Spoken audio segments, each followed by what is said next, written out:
오늘은 존 웨슬리 회심 287주년 기념주일로 함께 지킵니다.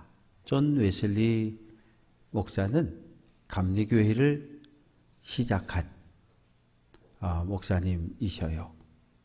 성공의 신부였던 아버지 밑에서 태어났고 옥스퍼드 대학을 입학, 졸업.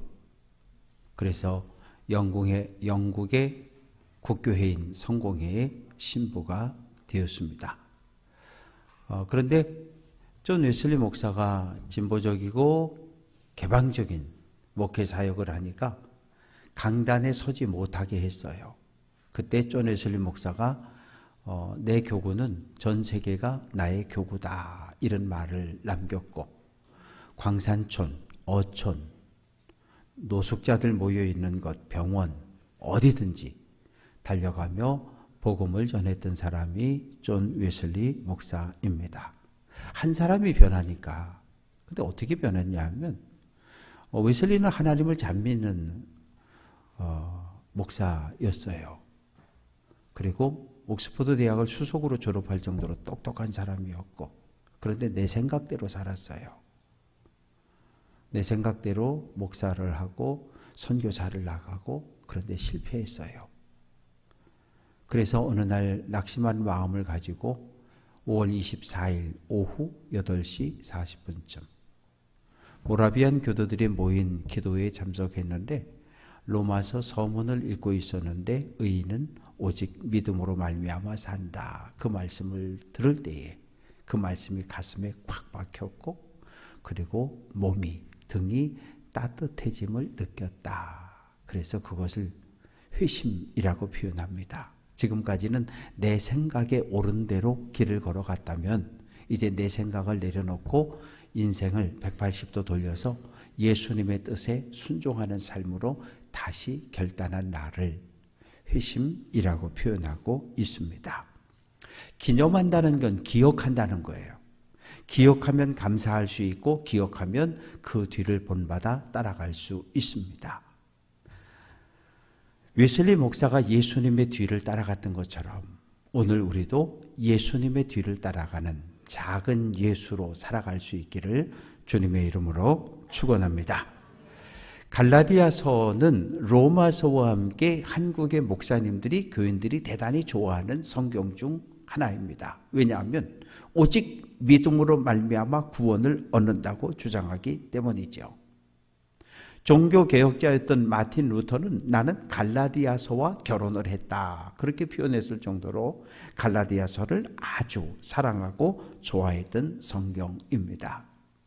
갈라디아라고 하는 지역은 오늘날의 투르키의 중서부 쪽에 있는 아주 대단히 광활한 지역입니다. 누가 살고 있었냐 하면 갈라디아 부족은 켈트 족속입니다. 영국으로 건너갔던. 그래서 그들은 농업, 상업에 종사하며 살았고 켈트족의 고유 문화와 헬라 문화와 로마 문화까지 아주 혼합이 되어진 그런 사회를 형성하고 살았어요. 다신교, 종교는 다신교였어요. 그리스 로마 신화에 나오는 수십의 신들 가운데 하나를 아니면 둘, 셋을 자유롭게 섬겼던 그런 지역입니다. 또한 로마 황제를 살아있는 신으로 숭배하는 일에도 열심을 냈고 여기에는 북이스라엘이 아수르에 멸망당하고 포로로 끌려갔고 남유다가 바벨론에 의해서 멸망당하고 포로로 끌려갔는데 포로로 끌려갔던 많은 유대인들이 이 지역에 흩어져서 살아가고 있었습니다. 바울이 1차, 2차 전도 여행 때 비시디아 안디옥, 이고니온 또 그 다음에 루스드라, 더베 이 갈라디아 지역을 돌면서 복음을 전했어요. 바울의 설교는 간단합니다. 여러분, 예수님은 사람 몸을 입고 이 땅에 오신 하나님의 아들입니다. 예수를 그리스도로 구원자로 고백하면 하나님의 거룩한 백성이 될 수 있습니다. 그것이 사도 바울의 설교의 내용입니다. 비시디 안디옥, 이고니온 해당에 들어가서 설교합니다. 예수는 하나님의 아들이셨고 유대교는 예수님을 죽였지만 하나님이 다시 살리셨습니다. 여러분, 예수를 구원자로 고백하고 영접하면 하나님의 거룩한 백성이 되고 영생을 얻습니다. 많은 사람들이 아멘 아멘 하고 예수님을 영접했어요. 그러나 유대교 핵심 지도자들은 바울을 미워했어요. 왜? 바울이 와서 설교를 하면 회당에 다니던 사람들이 회당을 떠나서 교회로 가버리는 거예요. 유대교 지도자들 생각엔 바울 저놈이 우리 회당에 속해 있는 성도를 빼앗아간다고 생각을 한 거예요. 그래서 지역의 유지들, 관리들, 심지어는 깡패들한테 돈을 주고서 사도 바울의 복음을 전하지 못하도록 돌로 치고 쫓아냈습니다. 루스드라에 가서 복음을 전했습니다. 보니까 태어나면서부터 단 한 번도 일어서 걷지 못한 지체장애인을 만나게 되었어요. 바울이 보니까 구원 얻을 만한 믿음이 있습니다. 큰 소리로 외칩니다. 내 발로 일어서라 외쳤더니 벌떡 일어나서 걷고 뛰기 시작하는 거예요. 루스드라 사람들이 와, 신이 사람의 형상으로 우리에게 오셨다며 기뻐합니다. 그런데 안디옥 이고니온에서 쫓아온 유대교 지도자들이 사람들을 선동하니까 유대교인들이 돌을 들어 바울을 쳤어요. 피를 흘렸고 정신을 잃고 쓰러졌어요. 야, 이놈 죽었다. 갖다 버리자. 그래서 성 밖에 내다 버렸습니다. 제자들이 가서 쳐다보고 있는 거죠. 어떻게 우리 선생님 어떻게 우리 선생님 어떻게? 그런데 하고 정신이 돌아와서 벌떡 일어나더니 또 루스드라로 들어가서 또 복음을 전하는 거예요. 갈라디아 지역은 바울이 자기의 목숨을 걸고 복음을 증거했던 지역입니다. 그런데 복음을 전하고 성도들이 생기고 교회가 하나 둘씩 세워지고 그리고 바울은 다른 지역으로 복음을 전하러 가면 바울이 없을 때 예루살렘에서 내려온 율법주의자들, 거짓 교사들이 교회에 와서 설교하는 거예요. 여러분, 바울이 왔다 갔죠? 네. 근데 바울은 사도가 아니에요. 예수님께 선택을 받지 못했고요. 그리고 바울은 예루살렘 교회를 아주 박살냈던 나쁜 놈이에요. 스데반 집사가 돌에 맞아 죽을 때 현장의 책임자였어요. 이렇게 설교를 해요. 바울이 여러분에게 뭐라고 설교했습니까? 예수님을 믿으면 구원을 얻는다고 설교했죠? 아멘. 그러니까 아니요 그거 틀렸어요. 우리처럼 예수 믿어야 돼요. 예루살렘 교회에 있던 율법주의자들은 이방인 성도들을 이류 선민으로, 우리는 1등 선민, 하나님께 선택받은 우린 1등 선민, 저 이방인들은 2등, 3등 선민이라고 이렇게 차별하고 업신여기고 무시했던 거예요. 예수만 믿으면 온전한 구원을 받지 못해요. 우리처럼 믿어야 돼요. 할례 받았습니까? 할례 받아야 됩니다. 정결한 음식만 먹어야 돼요. 절기를 지키고 예루살렘 성지 순례도 갔다 와야 돼요. 그리고 예수를 믿어야 온전한 구원을 얻는다고 설교하니까, 아니 예수만 믿으면 구원받고 하나님 거룩한 백성이 된다 그래서 아멘 하고 회당을 떠나서 지금 여기 왔는데 성도들이 신앙의 혼란을 가져왔습니다. 이방인 성도들이 교회에 들어올 때 하나님을 믿기로 결단할 때 가장 큰 문제는 할례였어요. 돼지는 부정한 짐승이니까 돼지고기, 순대 그거 안 먹을 수 있어요. 소고기, 양고기 먹으면 되니까.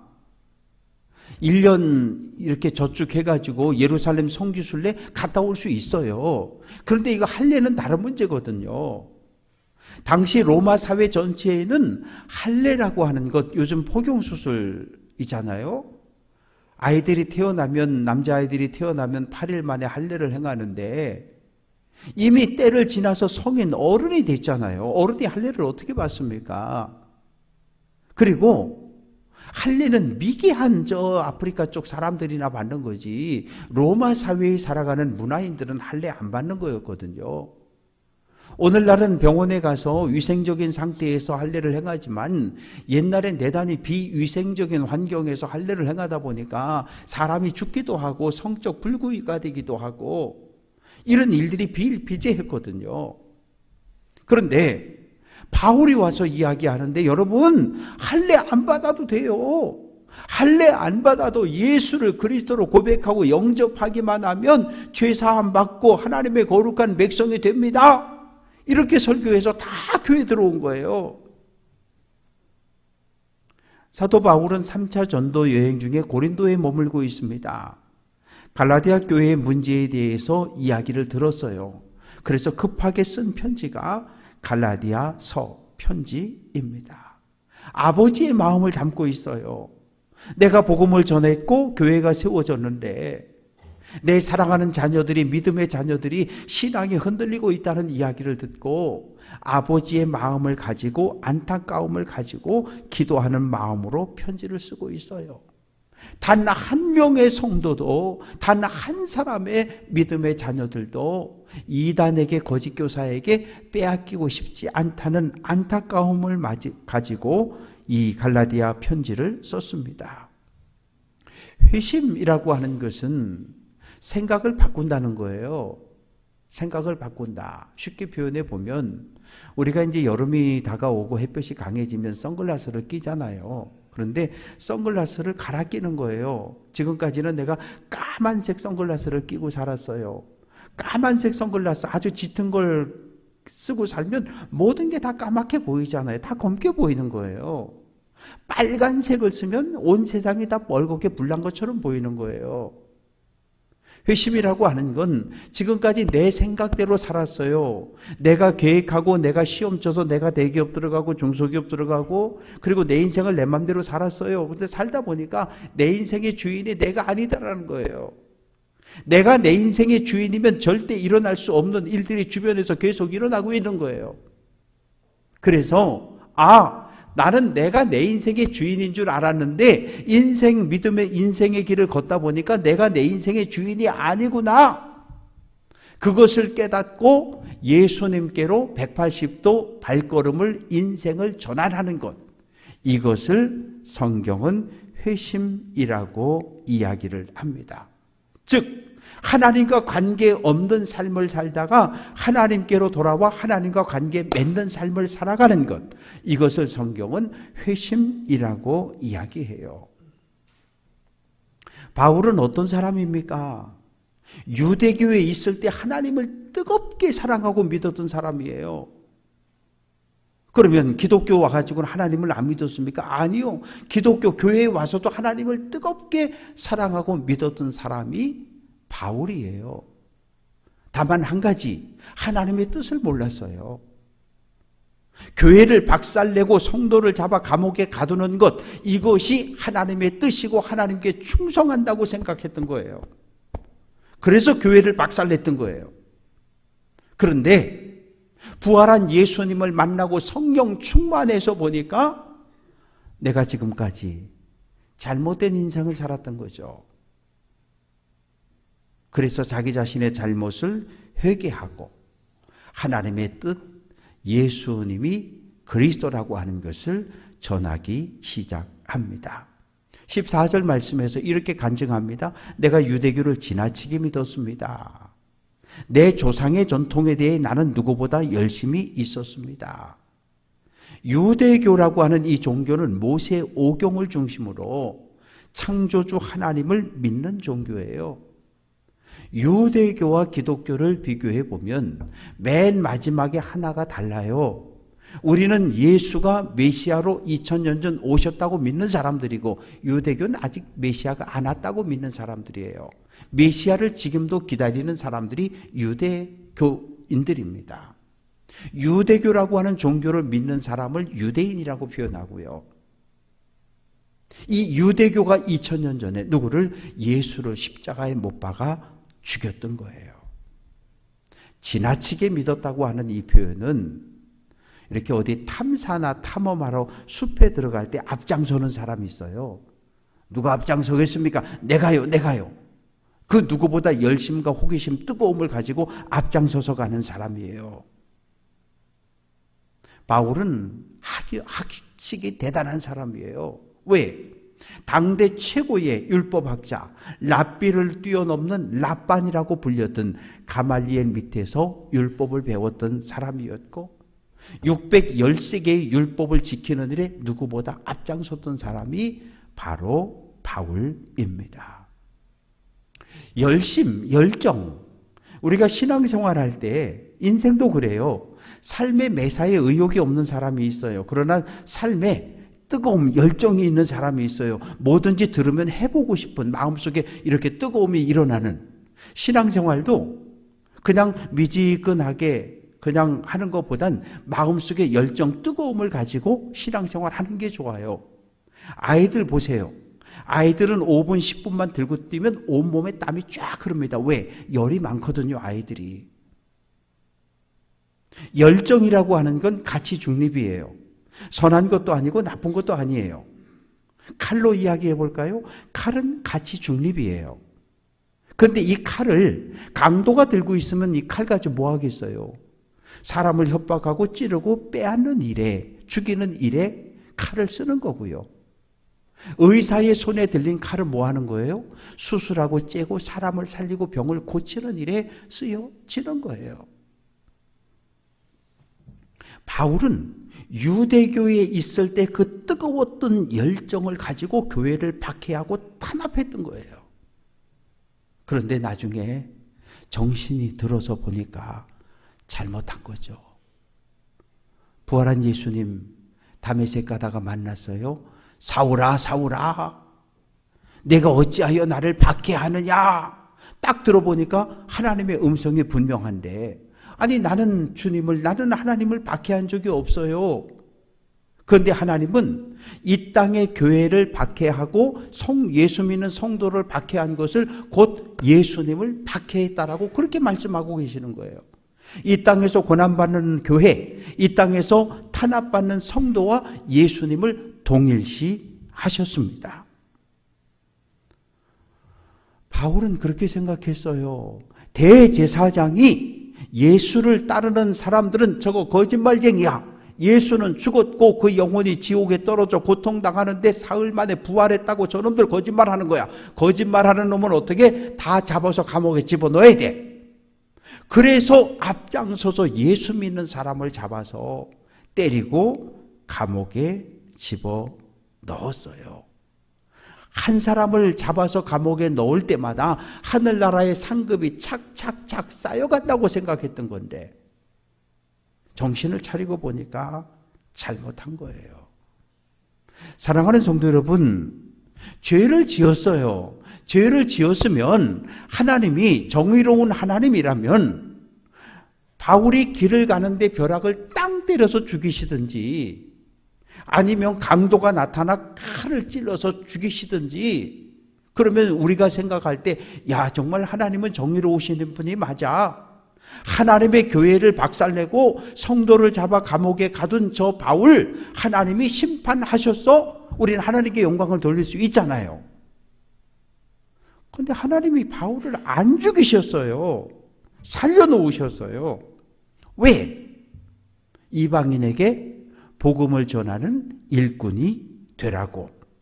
그래서 로마서 1장 14절은 헬라인이나 야만인이나 지혜 있는 자나 어리석은 자에게, 같이 한번 해볼게요. 다 내가 빚진 자라. 바울이 빚을 졌다는 거예요. 모든 사람에게 빚을 졌다고 그렇게 고백하고 있는데 도대체 무슨 빚을 지었다는 이야기일까요? 사도행전 9장 15절에서 부활한 예수님이 말씀하셔요. 내 이름을 이방인에게, 임금에게, 이스라엘 자손들에게 전하기 위해서 택한 나의 그릇이다. 누가? 바울이. 심판받고 죽임을 당해 마땅하지만 이방인에게 복음을 전하는 일꾼이 되는 조건으로 하나님이 바울을 살려 놓았다는 거예요. 그래서 바울은 순교당하는 그 순간까지 복음을 전했어요. 고린도전서 9장 16절에서 내가 복음을 전할지라도 자랑할 것이 없음은 전하지 아니하면 내게 화가 있다고 이야기합니다. 내가 오늘 살아있는 것 딱 하나라는 거예요. 이방인에게 복음을 전하라고 하나님 날 살려주셨다는 거예요. 만약에 내가 오늘 이방인에게 복음을 전하지 않으면 나의 삶은 살아있는 이유가 없다는 거예요. 왜? 하나님이 나를 살려주신 것은 복음을 전하라고 살려놓았으니까 나는 죽는 순간까지 때를 얻든지 못 얻든지 복음을 전하는 전도자의 삶을 살아간다고 바울은 고백합니다. 오늘 우리들에게 필요한 거 영분별의 은사입니다. 고린도전서 12장 10절은 어떤 사람에게는 같이 한번 해볼게요. 영들 분별함을 주셨다. 우리가 기적이 나타나면 와 그러잖아요. 그런데 이게 성령의 역사인지 악령의 역사인지 구별을 할 수 있어야 돼요. 바울은 이것을 분별하지 못했던 거예요. 뜨거운 열정과 열심만 있지 분별이 없었던 거예요.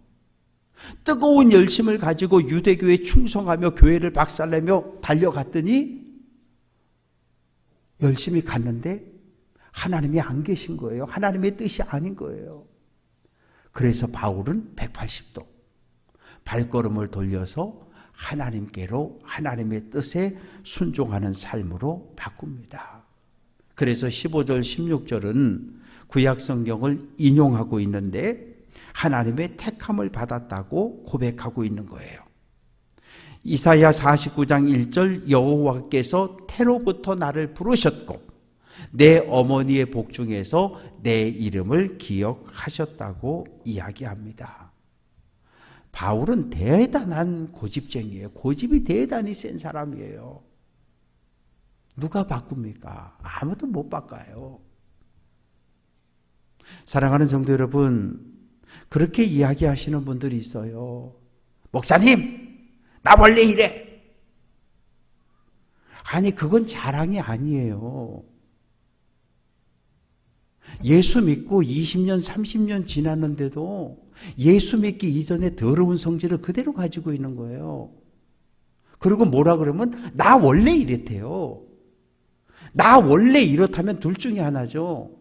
하나님이 무능력한 사람이에요. 원래 성질 더러운 사람을 못 바꿔냈으니까. 아니면 은혜를 못 받은 사람이에요. 성경에서 하나님을 만나고 은혜 받은 사람들의 삶을 보세요. 성격이 온유해지는 거예요. 성격이 겸손해지는 거예요. 교회를 짓밟고 성도를 잡아 감옥에 가두어 바울, 그 뒤부터 겸손해져서 타인을 섬기는 삶을 살아가잖아요. 예수 믿는 모든 사람들은 예수님의 온유한 성품으로 변해가야 하고 예수님의 겸손함을 배워서 교회를, 성도를, 가족들을 섬겨가야 합니다. 바울은 정말 못된 사람이었는데 디모데전서 1장 15절에서 죄인 중에 내가 괴수다. 죄인 중에 내가 괴수라는 거예요. 우두머리라는 거예요. 그 못된 성격을 누가 바꿉니까? 하나님이 바꿔 놓으셨어요. 왜 하나님 바울을 택했을까요? 예레미야 1장 5절은 내가 너를 모태에서 짓기 전에 너를 알았고 내가 배에서 나오기 전에 너를 성별했고 너를 여러 나라의 선지자로 세웠다라고 말씀하셔요. 아니, 하나님, 베드로도 있고 야고보도 있고 요한도 있고 많은데 왜 하필 바울이에요? 그렇게 못된 놈, 나쁜 놈. 이유가 있어요. 바울은 다중 언어를 사용할 수 있는 사람이에요. 첫 번째는 길리기아 다소라고 하는 곳에서 자라나고 컸기 때문에 헬라어에 능통한 사람입니다. 그리고 두 번째는 로마 시민권자이기 때문에 로마 사람들이 사용하는 라틴어를 능통하게 사용할 줄 알았어요. 왜? 라틴어 못하면 로마 시민권 안 주거든요. 그리고 10대에 예루살렘에 유학을 와서 율법을 배웠으니까 정통 히브리어를 배운 사람이에요. 그리고 유대 지역에서 공용어로 사용했던 언어가 아람어입니다. 그러면 라틴어, 헬라어, 아람어, 히브리어 네 가지 언어를 사용할 줄 알았기 때문에 전 세계 로마 제국 어디에서 어떤 민족, 어떤 인종, 어떤 나라를 가도 말이 다 통하는 거예요. 그래서 하나님께서 바울을 죽이지 않고 살리셔서 이방인에게 복음을 전하는 자로 세워 주셨습니다. 문제는 예루살렘 교회에서 바울을 인정해 주지 않는 거예요. 다메섹에서 부활한 예수를 만나고 회심하고 그리고 아나니아 선지자의 안수를 받고 성령 충만하고 눈에서 비늘 같은 것이 떨어져서 보기 시작하고 뭐 했어요? 전도지 들고 나가서 외쳤잖아요. 예수, 예수, 예수 믿고 구원 받으라고. 그러니까 다메섹에 있는 정통 유대인들이 어떻게 하려고 그래요? 바울 저놈이 우리를 배교했어. 정죄하고 40명이 바울을 죽이기 전에는 먹지도 않고 마시지도 않겠다고 결정하잖아요. 그리고 죽이려고 하니까 제자들이 큰 광주리에다가 바울을 집어넣어서 다메섹 성 밖으로 해서 탈출을 시켰어요. 주일이 돼서 예루살렘 교회를 왔습니다. 베드로 목사님이 설교하려고 그러는데 교회 저 뒤쪽에 소란해지는 거예요. 어떤 사람이 당신이 왜 우리 교회에 왔냐고. 그 사람은 부모님을 바울 때문에 잃었어요. 바울이 잡아가서 죽였거든요. 또 성도들이 왜 당신이 여기 왔느냐고. 그 사람은 자기 형제들이 바울에 의해서 감옥에 갇혀 있거든요. 지금도. 한 사람이 벌떡 일어납니다. 목사님 죄송해요. 바울 이놈을 우리 교회 교인으로 받아주면 저 오늘부터 교회 안 나올래요. 저 교회 떠나겠습니다. 어떻게 저렇게 나쁜 놈을 교인으로 받아줄 수 있습니까? 아무도 바울을 회심했는데 성령을 받았는데 인정해 주지 않아요. 그럴 수 있잖아요. 바울이 한 달, 두 달 와서 주일 예배 참석하면서 이렇게 교인들 하나둘 살펴보고 그리고 교인들 뒤따라가서 어디 사는지 그리고 속회 참석해서 무슨 속회는 어디 모이고 무슨 속회는 어디 모이고 그거 하나둘 다 살펴놨다가 갑자기 유대교 성전 경비병들 수백 명 데리고 와서 어느 날 교회와 성도들을 한꺼번에 다 잡아갈 수 있잖아요. 어떻게 바울에게 마음을 열어줍니까? 아무도 안 열어주는 거예요. 그런데 딱 한 사람 바나바가 바울에게 다가가요. 아니 당신이 어쩌다가 예수를 믿고 지금 교회에 왔는지 얘기를 좀 해보라고 내가 들어주겠다고. 그랬더니 바울이 다메섹 가다가 부활하신 예수님 만나고 앞을 보지 못한 이야기, 아나니아 선지자 안수받고 성령 충만한 이야기, 전도지 돌리다가 유대교인들이 죽이려고 해서 도망쳐 예루살렘에 온 이야기까지 다 하는 거예요. 바나바가 바울 손을 잡고 베드로 사도를 목양실로 찾아가 만나게 해주고 그동안 있었던 일을 간증하게 하고 야고보를 찾아가고 요한을 찾아가고. 그런데 예루살렘에도 있을 수 없는 거예요. 왜? 예루살렘에 있는 정통 유대교인들이 바울을 죽이려고 하니까. 그래서 어쩔 수 없이 예루살렘을 떠나버립니다. 바울이 1차, 2차 전도 여행을 하면서 소아시아 여러 지역에 오늘날 투르키예 지역에 교회를 많이 세웠어요. 그리고 드로아에서 배 타고 유럽으로 건너가서 빌립보, 데살로니가, 또 아덴, 아테네, 고린도까지 복음을 쫙 전했어요. 많은 교회가 세워졌어요. 그런데 빌립보 교회하고 데살로니가 교회 두 교회만 바울을 사도로 인정해요. 그리고 다른 교회들은 바울을 사도로 인정하지 않아요. 바울을 사도로 인정하지 않으니까 바울이 편지에 그렇게 쓰는 거예요. 나는 감리교 신학대학을 나왔고 대학원을 나왔고 어디에서 목회를 하고 동부연에서 안수를 받았고 나는 이렇게 사도가 되었습니다. 하나님의 은혜로, 예수님의 은혜로 나는 목사가 되었습니다.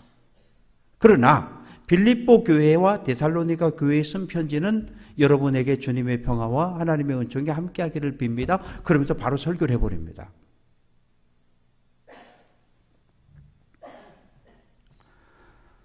사랑하는 성도 여러분, 바울 한 사람의 변화는 주변 많은 사람들을 변화시켰어요. 이제까지 그 누구도 가지 못했던 유럽까지, 고린도까지. 존 웨슬리 목사 한 사람의 변화는 영국 저 멀리 떨어져 있는 그곳에서 시작되어진 변화의 물결은 287년의 긴 세월을 지나 140년 전 이 조선 땅에도 감리교라고 하는 목사들이, 선교사들이 들어오고 그들이 복음을 전해 주었고 140년의 시간이 흘러 오늘 이 한국 땅에 감리교회가 세워져 있습니다. 이제 우리 차례예요. 바울은 예루살렘에서 복음을 전할 수 없기 때문에 어디로 갔습니까? 아라비아로 갔어요. 왜? 아라비아는 유대교의 영향력이 전혀 미치지 않는 장소였거든요. 이제 오늘 우리 차례입니다. 변해야 해요. 가정에서 담배 피던 아빠가 담배를 끊으면 온 가족이 행복해지잖아요. 술 주정병이 남편이 술을 끊으면 가족 전체가 평안하고 얼굴에 웃음이 피어나잖아요. 작은 것 하나 변해도. 그런데 생각이 변하고 인생이 변하고 가치관이 변해보세요. 그 가정을 넘어 주변 많은 사람들에게 선한 영향력을 줄 수 있습니다. 우리 모두는 하나님의 은혜로 죄사함 받고 예수 믿고 구원받은 하나님의 거룩한 백성들이에요. 우리들의 발걸음은 언제나 하나님을 향해 걸어가야 하고 하나님 말씀에 절대 순종하며 믿음의 길을 걸어갈 수 있는 귀한 성도들 될 수 있기를 주님의 이름으로 축원합니다. 바울처럼, 웨슬리처럼 때를 얻든지 못 얻든지 복음 전하는 자로 살아가야 합니다. 우리는 하나님을 볼 수가 없어요. 그런데 예배하러, 하나님 만나러 교회 와요. 교회 오면 만나는 사람은 누굽니까? 성도들입니다. 성도들 얼굴에 뭐가 있어요? 하나님의 형상이 있어요.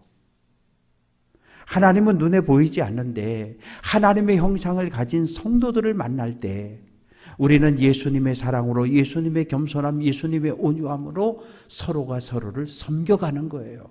그래서 아름다운 사랑의 공동체, 믿음의 공동체를 회복시켜 가는 겁니다.